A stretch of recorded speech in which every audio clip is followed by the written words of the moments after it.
여러분들은 인생의 가장 기억에 남는 때가 언제이신가요? 인생의 가장 기억에 남는 때. 누군가는 바로 지금 이 순간 이렇게 이야기할 수도 있을 것이고, 누군가는 중학교 때요, 초등학교 때요, 어렸을 때요, 이렇게 이야기를 할 것 같아요. 저도 돌아보면 인생에 좀 기억에 남는 때들이 언제였나 보면 초등학교 때가 저는 사실 좀 기억에 많이 남습니다. 그때는 공부 학업 스트레스도 없었고, 그냥 학교 끝나면 맨날 친구들이랑 아파트 놀이터에서 깡통차기를 하든지 네, 그게 무슨 게임이냐는 듯이 쳐다보고 있어가지고, 네, 그냥 친구들이랑 아파트 놀이터에서 막 놀았던 그 순간들이 기억에 참 추억으로 많이 남습니다. 이런 것들을 보면 우리가 인생을 살아간다, 우리가 인생을 살아낸다라고 할 때, 그 인생이라고 하는 것은 내가 100년까지 산다라고 하면, 태어나서 100년이라는 시간을 내가 그냥 한 번에 통째로 다 살아내고 모든 것을 통째로 다 기억해내며 살아가는 것이 아니라, 사실은 우리가 지나가 보면 지난 세월들 중에 우리가 기억되고 추억되는 것들은 통째가 아니라 그 어떤 모먼트의 순간순간들이라는 거예요. 순간순간들. 여러분들의 인생에 있어서 기억에 남는 순간들은 언제가 있으십니까? 합격 소식을 들었을 때도 있을 것이고, 처음 연애를 시작했을 때 첫 데이트가 기억에 남는 분들도 계실 것이고, 부모님으로부터 정말 예상하지 못했던 선물을 받았던 때, 혹은 어떤 친구들과 놀았던 때, 여행을 갔던 때, 아마 여러분들도 인생에서 기억에 남는 순간순간들이 있을 거예요. 인생이라고 하는 것은 어떻게 보면 생각하기 나름이긴 하겠지만, 인생이라고 하는 것은 어떻게 보면 우리가 평생을 모든 것을 다 한 번에 살아낸다기보다, 그냥 그저 나에게 주어진 이 하루하루의 그 순간순간들, 또 그 하루라는 시간 속에서도 하나님께서 허락해 주신 그 순간순간들이 차곡차곡 토대가 쌓여져 갈 때, 그 쌓여진 모든 여정을 가리켜서 우리는 인생이다, 이렇게 이야기를 하는 것 같아요. 그렇기 때문에 여러분, 우리의 인생이 중요하잖아요. 그렇죠? 우리의 인생이 중요하지 않은 사람들은 아무도 없어요. 하지만 정말 인생이 중요하다면, 여러분들의 인생이 중요한 만큼 사실 우리에게 있어서 가장 중요한 것은 바로 지금 이 순간이라는 것이죠. 왜냐하면 우리의 인생에 이 순간의 토대가 쌓여져 가는 것이기 때문에 그렇습니다. 저는 여러분들이 하나님께서 여러분들에게 허락해 주신 그 순간과 그 어떤 모먼트와 어떤 하루의 삶, 아니면 여러분들에게 허락해 주신 어떤 작은 관계 하나, 그리고 여러분들에게 허락해 주신 어떤 작은 사역이나 섬김이나 가정이나 직장이나 어떤 작은 영역 하나, 그 하나하나에 최선을 다하는 여러분들이 되기를 주님의 이름으로 축복합니다. 저는 확신할 수 있어요. 여러분들이 위대한 인생을 살아내기 위해서 멀리 있는 것만 바라보며 나아가는 것이 아니라, 하나님께서 오늘 나에게 허락해 주신 그 순간에 최선을 다하기 시작할 때, 반드시 여러분들의 인생은 지나고 난 그 끝에 하나님 앞에 기쁨이 되고 영광이 되는 그런 인생이 될 줄로 믿습니다. 한번 옆 사람에게 이렇게 한번 좀 권면을 했으면 좋겠어요. 지금이 중요합니다. 네, 지금이 중요해요. 우리가 함께 나눈 이 로마서 12장 1절 2절 본문, 여러분들이 앞으로 인생을 살 때에 로마서 12장 1절 2절은 그냥 외우셔야 돼요. 개역개정으로 외우시든지 우리말 성경으로 외우시든지, 로마서 12장 1절 2절은 정말 정말 정말 정말 여러분들의 인생 가운데 너무나도 중요하고, 그리고 제가 너무너무 사랑하고 좋아하는 그런 구절입니다.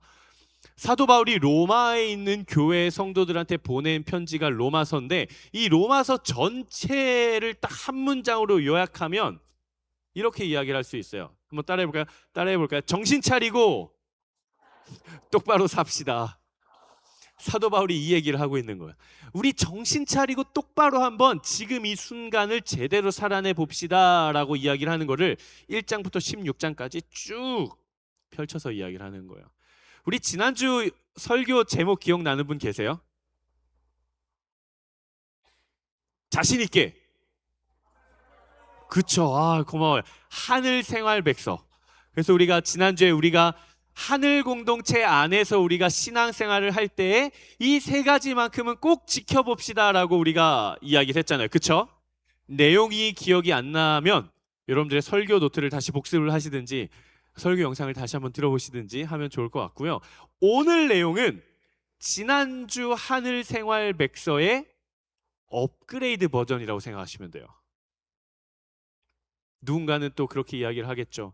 목사님, 또 그 위에서 저희를 합법적으로 정죄하려 하시는군요.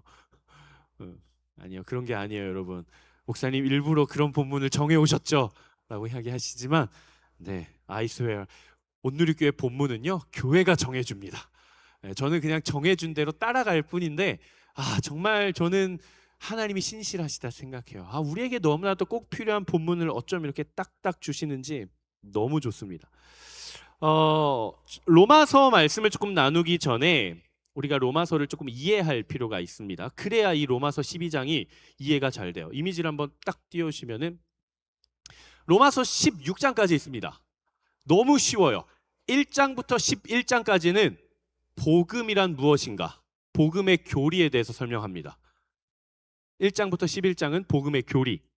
그리고 12장에서 16장은 뭐겠어요? 복음의 실천. 그러면은 복음을 지닌 사람이 어떻게 살아야 되는데? 이거예요.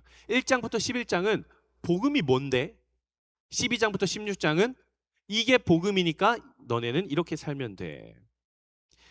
제가 각 장을 진짜 짧게 설명을 해드릴게요. 귀를 쫑긋 세우세요. 이거 들으면 여러분 로마서 통독한 거예요. 알겠죠? 로마서 1장 사도 바울이 이야기를 하는 건 이겁니다. 자연 만물을 통해 하나님을 알고 깨닫고 경험할 수 있게 창조해 주셨는데 너희가 하나님을 받아들이지 않았으니까 이방인들 너네 다 죄인이야. 이 얘기예요. 2장 유대인들 너네 교만하지 마. 너네 이방인들한테 뭐라고 하지 마. 니네도 다 죄인이야. 3장 근데 그거 아니 사실 우리 모두는 다 죄인이야. 1, 2, 3장에서는 우리 모두는 다 죄인이야. 이 이야기를 합니다. 저를 따라해 보겠어요? 사브라함. 로마서 4장에서는요 아브라함을 예시로 듭니다. 뭘 얘기를 하냐? 그래서 우리는 믿음으로 말미암아 의롭다함을 받을 수밖에 없어. 우리에게 필요한 건 뭐야?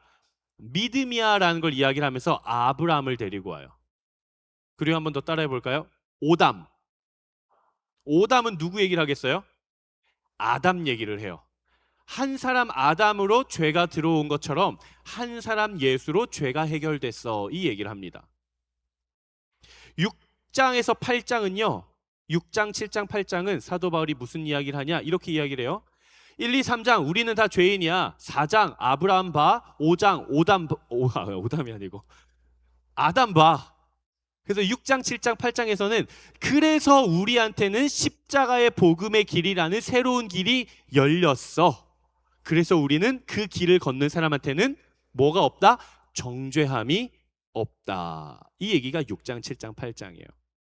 9장, 10장, 11장은 그래서 하나님이 이 복음을 통해 어떤 구원의 계획을 갖고 있는지를 9장, 10장, 11장에 나타내 줍니다. 그리고 나서 복음에 대해 설명해 놓고 12장에서 복음을 지닌 사람들이 어떻게 살아가야 되는지 그 실천편의 첫머리에 그러므로 형제들아 내가 하나님의 모든 자비하심으로 너희를 권하노니 너희 몸을 하나님이 기뻐하시는 거룩한 산 제물로 드리라. 이는 너희가 드릴 영적 예배니라 라고 이야기를 하는 본문이 바로 오늘 본문이에요. 다음 이미지를 한번 좀 띄워주시겠어요? 로마서 1장에서 11장까지 하는 내용, 사도 바울이 이야기한 모든 긴 내용들을 압축해서 세 가지로 딱 요약할 수 있습니다. 1번 같이 읽어볼게요. 시작. 복음의 내용이죠. 하나님이 죄인을 의롭게 하신다. 지난주에 제가 나눴던 구원의 세 단계가 있었어요. 이미지로 띄워져 있었던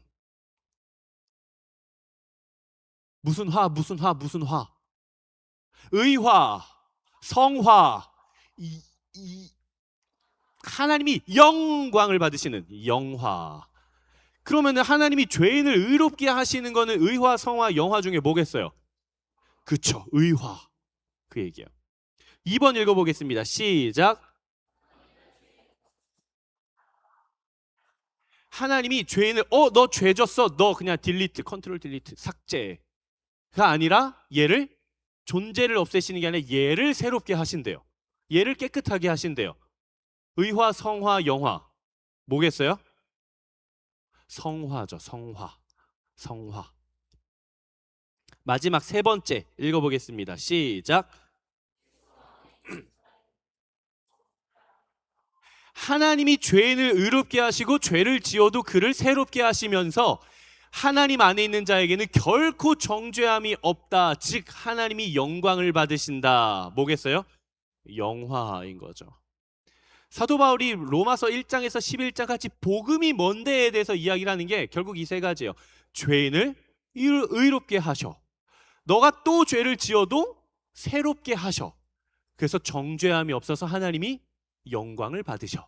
의화, 성화, 영화. 이 세 단계를 너무나도 명료하게 1장부터 11장까지 설명을 하는 거예요.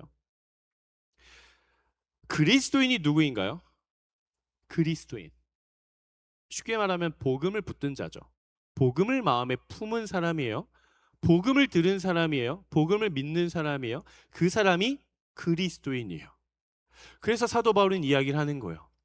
그러므로 형제들아, 하나님께서 너희에게 이러한 일들을 행하셨으니 복음을 붙들고 그리스도인으로서 살아가는 사랑하는 형제들아, 내가 하나님의 모든 자비하심으로 권하노니 이렇게 좀 제발 살아줘. 정신 차리고 똑바로 삽시다. 이 얘기를 하는 겁니다. 오늘 본문 1절 말씀 한 번만 다시 읽어보겠습니다. 오늘 본문 1절 말씀 한번 한 목소리로 이러한 맥락 속에서 우리 같이 한번 읽어보겠습니다. 시작.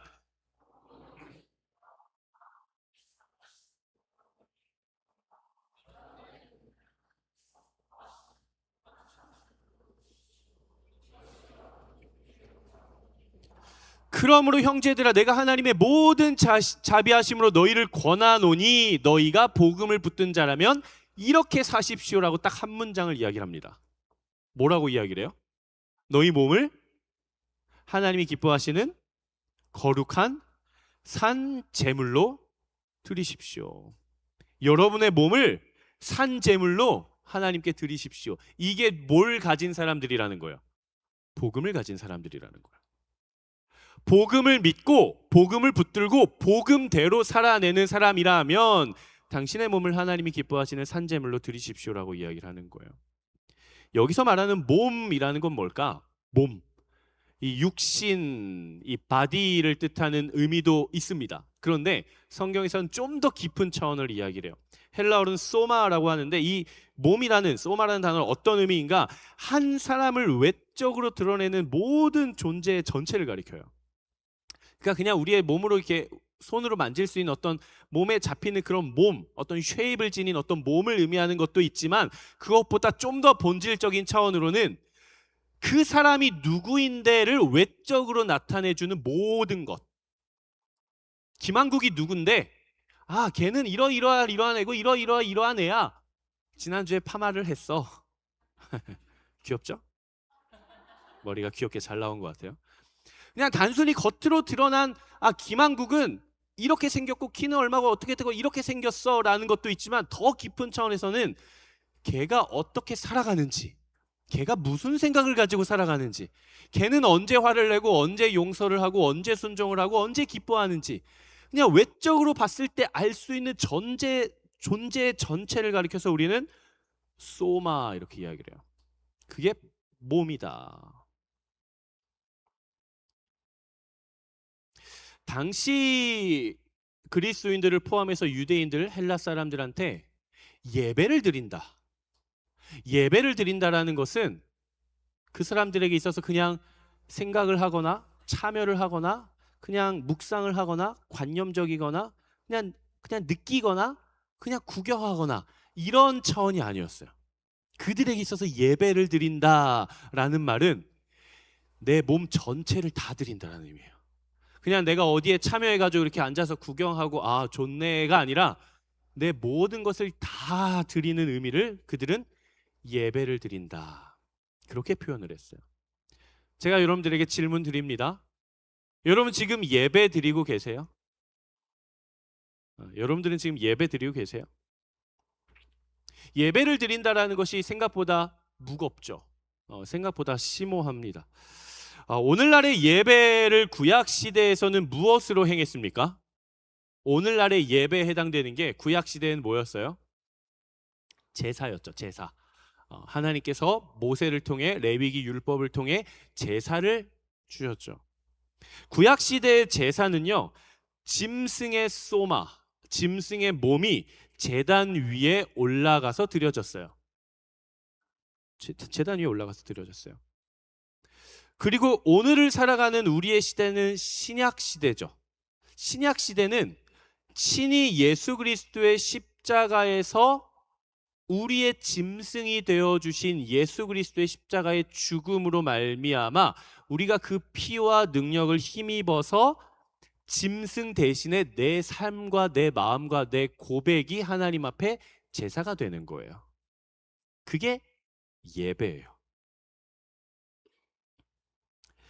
그렇기 때문에 사도 바울이 말하는 이 몸이라고 하는 것은 이런 거예요. 내 시간, 그리고 손, 발, 입, 머리, 몸, 마음, 생각, 말, 언어, 직장, 학교, 관계, 선택, 감정, 마음, 걸음, 순종, 소위 말해 내 삶 전체. 나에 대한 모든 것. 그게 사도 바울이 말하는 몸이에요. 그렇기 때문에 사도 바울이 오늘 본문에서 너희가 마땅히 예수 그리스도의 십자가의 죽음과 부활로 말미암아 죄인을 의롭게 해주신 하나님의 선물인 복음이 너희 안에 있으면 그러므로 너희 또한 너희의 모든 것을 누구께 드리라? 하나님께 산제물로 드리라는 거예요. 이 말을 오늘의 용어로 바꿔 말하자면 이런 이야기입니다. 제가 자막을 준비했는데 한번 같이 읽어보겠습니다. 시작.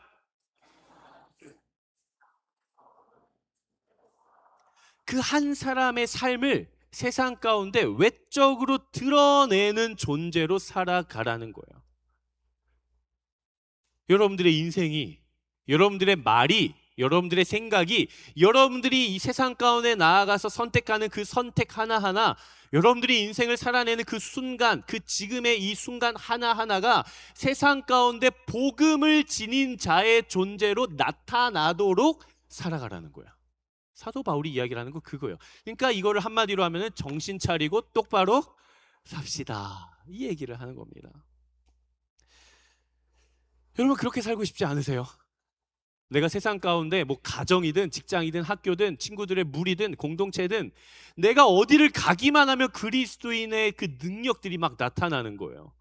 연합이 일어나고 회복이 일어나고 용서가 일어나고 사랑이 일어나고 섬김이 일어나고 순종이 일어나고 거룩이 일어나고 예배가 세워지고 말씀이 세워지고 기도가 세워져요. 저는 여러분 우리 아직 졸업 안 하고 학교 다니시거나 학교를 이제 준비하고 계신 분 손 한번 들어보세요. 우리 하늘 공동체 중에 나는 지금 학교를 다니고 있거나 아니면 입시 준비를 하고 있다.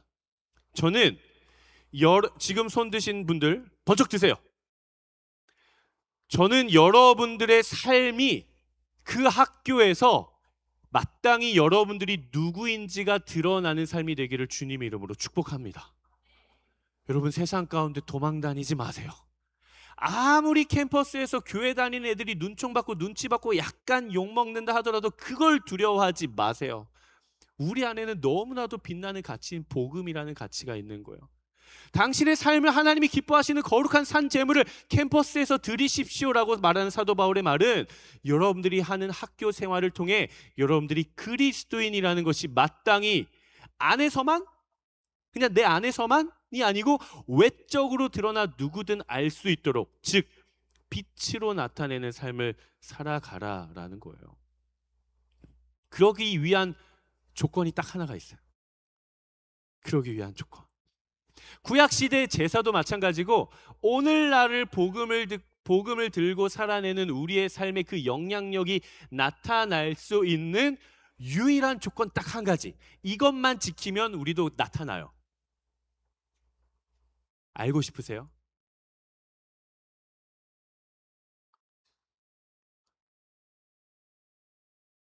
궁금하세요? 한번 마음에 손을 좀 얹으셔야 돼요. 이거는 조금 어려운 거라. 내가 나도 정말 그렇게 살겠다라고 하시는 분만 올리세요. 네. 나 정말 그렇게 살아보겠습니다라고 하시는 분만 올리세요. 나는 별로 그렇게 복음에 상관없는 삶을 살 겁니다 하시는 분들은 안 올리셔도 돼요. 다 올리세요. 다 올리세요. 네, 다 올리세요. 다 올렸어요? 유지 올리고 올리고 마음에 손을 올리고 다 올렸어요? 네. 따라합시다. 죽어야 합니다. 한 번만 더. 정말 진지하게 생각해 보자고요. 내가 죽어야 합니다. 마지막 한 번 더. 마지막 한 번 더 저를 따라 선포하시는 거예요. 진지하게, 정말 진지하게 생각해 봅시다. 저를 따라 선포하세요. 내가 죽어야 예수가 삽니다. 구약 시대의 제사에서요, 제단 위에 올려진 그 제물이 죽어야 효력이 있어요. 걔가 죽어야 죄가 사라져요. 걔가 죽어야 화해가 일어나요. 걔가 죽어야 하나님이 역사하세요. 걔가 죽어야 하나님의 약속이 내 안에 성취가 돼요. 근데 제물이 제단에서 올라갔는데 죽지 않고 버둥키면서 자기가 끝까지 살겠다고 끝까지 고집을 부리고 죽지 않으면 하나님의 약속이 이루어지지가 않아요. 하나님의 능력이 나타나지가 않아요. 성취가 안 돼요. 죽어야 돼요. 그것과 마찬가지로 예수의 이름을 붙들고 예수의 이름을 위해 산다고 예수의 이름의 능력으로 살아간다라고 하는 사람들이 예수의 이름이 드러나지 않는 이유, 저는 정말 하나님이 살아계시다고 생각해요. 저는 너무 하나님이 신실하신 것 같아요. 제가 오늘 사실 하고자 하는 이 설교의 본문의 모든 내용을 사실 영상에서 우리 한 30년 전에 우리 하영조 목사님께서 이미 다 이야기를 하셨어요. 여러분 그 영상에서 한 내용이 기억이 남으십니까? 기억이 나세요? 복음의 능력은 내가 죽을 때 나타난다라는 거예요. 영상 속에서 목사님께서 그 얘기를 하셨죠. 이 땅 위에 살아가는 사람들이, 그리스도인들이 왜 능력이 없는지 아십니까? 왜 능력이 나타나지 않으시는지 아십니까? 왜 죄의 문제가 해결되지 않는지 아십니까? 내가 죽지 않기 때문입니다. 복음 앞에서, 십자가 앞에서 내가 죽어야 그리스도가 살고 능력이 나타나는데 그 앞에서 내가 죽지 않는 거예요. 왜 우리 안에 죄가 끊어지지 않아요? 내가 죽지 않기 때문에 그래요. 직면하고 싶지 않기 때문에 그래요. 인정하고 싶지 않기 때문에 그래요. 마주하고 싶지 않기 때문에 그래요. 왜? 불편하거든요. 내가 썩 나이스한 사람이 안 된 것 같거든요. 내가 나를 바라봤을 때 나는 그래도 좀 괜찮은 사람인 것 같은데 내 한꺼풀만 벗겨보면 너무 못난 내 모습이 있는 이것을 내가 인정하고 싶지가 않거든요. 그러니까 내가 죽어지지가 않는 거예요. 여러분 아울리치 준비할 때 왜 다퉈요? 내가 너보다는 더 낫다라는 걸 증명하고 싶은 마음 아니에요?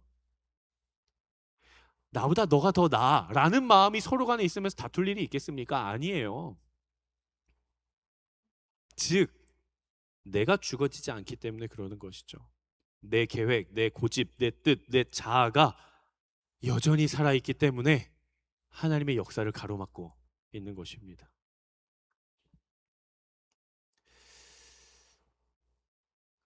오늘 본문에서 사도 바울이 이야기를 하고 싶은 것은 너무나도 심오해요. 잘 들어보세요.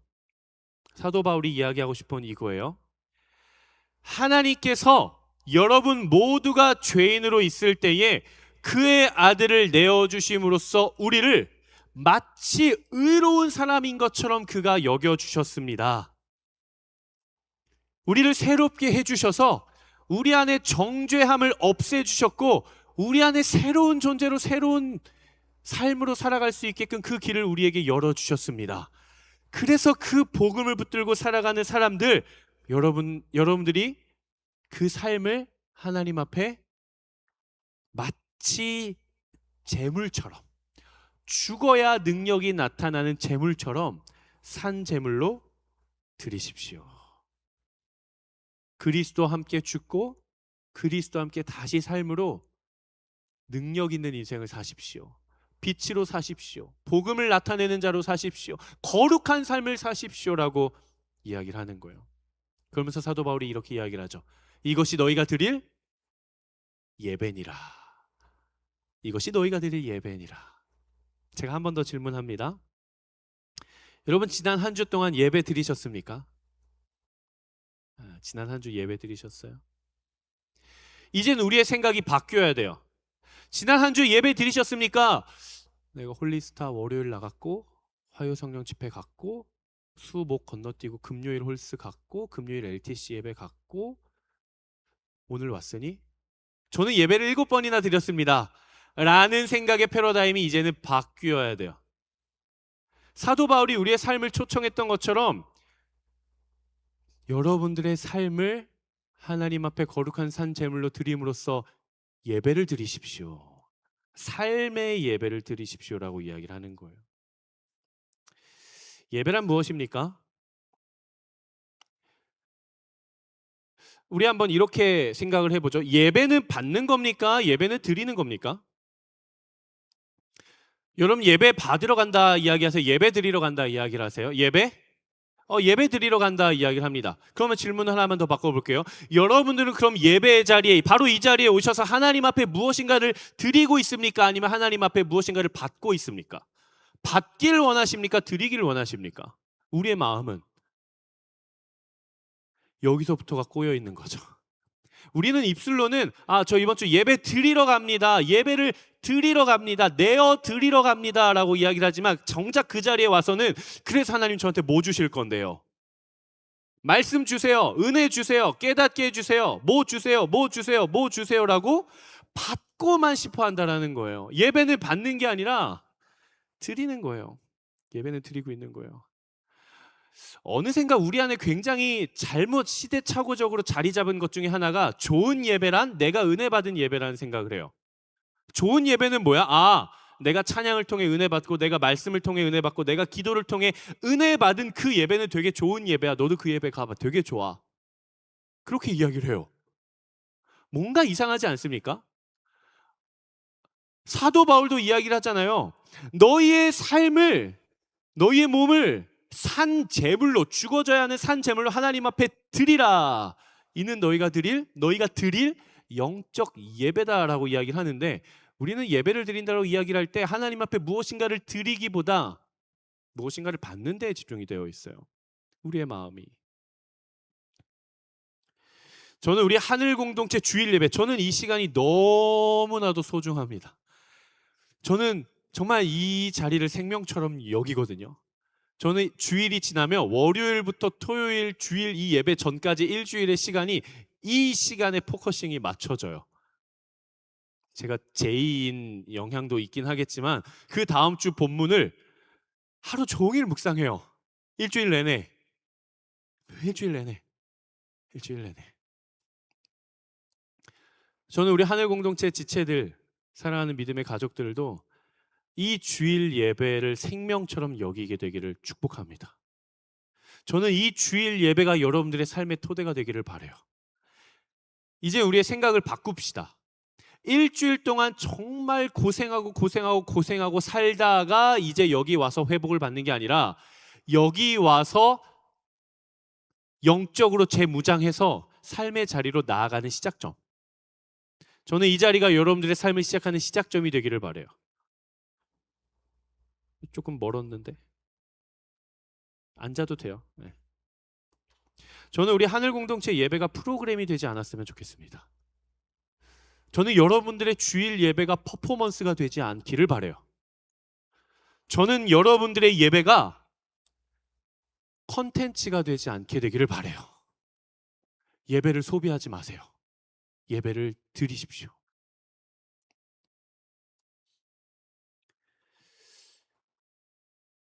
예배란 그런 거예요. 내가 무엇인가를 하나님 앞에 얻기 위해 믿음과 신앙이라는 열쇠를 가지고 내 삶을 채워갈 수 있는 무엇인가를 얻기 위해 예배의 자리로 나아가는 게 아니에요. 도리어 반대죠. 하나님께서 허락해 주신 믿음과 신앙이라는 열쇠를 가지고 어떻게 하면 내 삶을 채워가는 게 아니라 비워갈 수 있을까? 어떻게 하면 내 삶을 비우고 하나님 앞에 드릴 수 있을까를 고민하고 씨름하는 자리가 바로 이 자리, 예배의 자리가 되어야 돼요. 더 나아가서 삶의 자리도 마찬가지죠. 믿음과 신앙과 예수의 이름과 복음을 붙들고 어떻게 하면 믿음 좋은 자로 내 삶을 채워갈 수 있는 삶이 될까가 아니라 어떻게 하면 내가 하나님 앞에 드릴 수 있을까? 어떻게 하면 내가 내어드릴 수 있을까? 시간을 내어드릴 수 있을까? 재정을 내어드릴 수 있을까? 마음을 내어드릴 수 있을까? 삶의 비전과 삶의 목표와 내 삶의 가치를 내어드릴 수 있을까? 어떻게 하면 나의 마음들 그 사랑을 내어드릴 수 있을까? 어떻게 하면 하나님 앞에 내어드릴 수 있을까를 고민하는 삶이야말로 삶의 예배를 온전히 드리는 삶이에요. 그러한 삶이야말로 복음적인 삶이고, 그러한 인생을 살아가는 사람들의 외면에서는 겉으로 드러나는 복음의 열매와 능력이 반드시 나타납니다. 반드시 나타나요. 미가서 6장 8절 말씀 한번 같이 읽어보도록 하겠습니다. 미가 6장 8절 말씀. 이것도 외우셔야 돼요.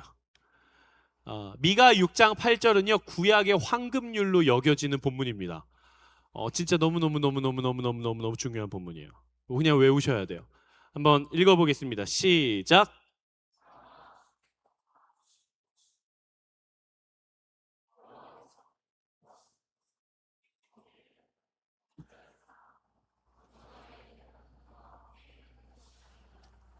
아멘.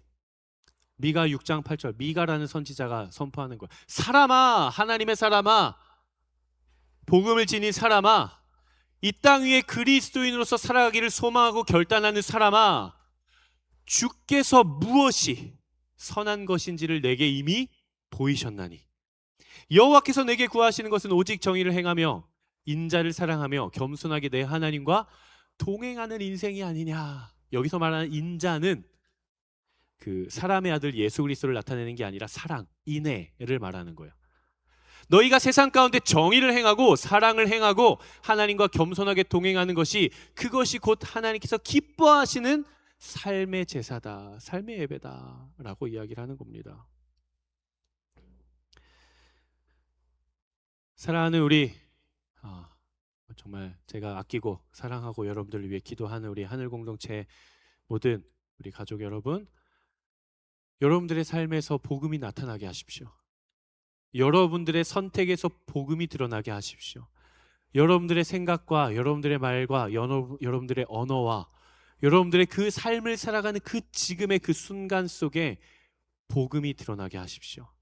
빛이 나게 하시고 예수의 향기가 드러나게 하시고, 그래서 여러분들의 삶이 하나님 앞에 거룩한 삶의 전 제사로 내가 죽어지고 그리스도가 다시 살게 되는 그러한 복음의 삶이 되기를 주님의 이름으로 축복합니다. 말씀을 조금 마무리하려고 합니다. 한번 저를 따라해 보시겠어요? 삶의 모든 순간이 예배이다. 우리의 인생은 어떤 평생이라는 시간을 한 번에 살아내는 게 아니라 그 순간순간들이 쌓인 것을 보고 우리는 인생이다, 이렇게 이야기를 해요. 제가 설교 제목을 그렇게 지어봤어요. 지금은 예배 시간입니다. 지금은 예배 시간입니다. 우리의 인생은 거창한 몇 번의 사건들로 만들어지는 것이 아니라 오늘을 살아내는 수많은 선택과 수많은 순간과 수많은 지금들이 토대히 겹겹이 쌓인 그 모든 여정을 가리켜 우리는 인생이다, 이렇게 이야기를 해요. 하나님께서 여러분들의 오늘을 기다리고 계십니다. 하나님께서 여러분들의 지금을 기다리고 계세요. 하나님께서 여러분들의 순간, 그 순간을 기다리고 계세요. 그리고 하나님께서 여러분들의 삶의 예배를 여전히 기다리고 계십니다. 한번 저를 따라 선포하겠습니다. 지금이 예배 시간입니다. 한 번 더요. 지금은 예배 시간입니다. 한 번 더요. 지금도 예배 시간입니다. 오늘 이후에 일주일 동안 딱 일주일만 먼저 우리가 해보자고요. 딱 일주일. 오늘 이후에 여러분들의 일주일의 삶에 계속 되뇌이는 거야. 지금은 뭐다? 예배 시간이다. 엄마랑 대화할 때도 지금은 뭐다? 예배 시간이다. 여러분들이 씻을 때에도 지금은 예배 시간이다. 밥을 먹을 때에도 지금은 예배 시간이다. 놀 때도 지금은 예배 시간이다. 학교는 안 가죠. 방학이니까. 직장을 가요. 아침에 일어나면서 출근하기 싫어가 아니라 그 순간도 고백하는 거야. 지금 내가 하나님 앞에 뭘 드리고 있구나? 예배를 드리고 있구나. 지금은 예배 시간입니다 라는 그 거룩한 결단이 이번 한 주간의 삶에, 여러분들의 삶에 겹겹이 쌓여가게 되기를 주님의 이름으로 축복합니다. 이 시간 우리가 함께 말씀을 붙들고 찬양했으면 좋겠는데요. 하나님, 우리의 모든 작은 순간순간들을 하나님 앞에 예배로 올려드리는 그런 인생 되게 하여 주시옵소서. 내가 정말 복음대로 붙잡고 살아낼 수 있는 순간들이 그 삶의 예배를 드리길 원합니다. 이렇게 고백하시는 분들, 우리 가능하신 분들 한번 자리에서 일어나 보겠습니다.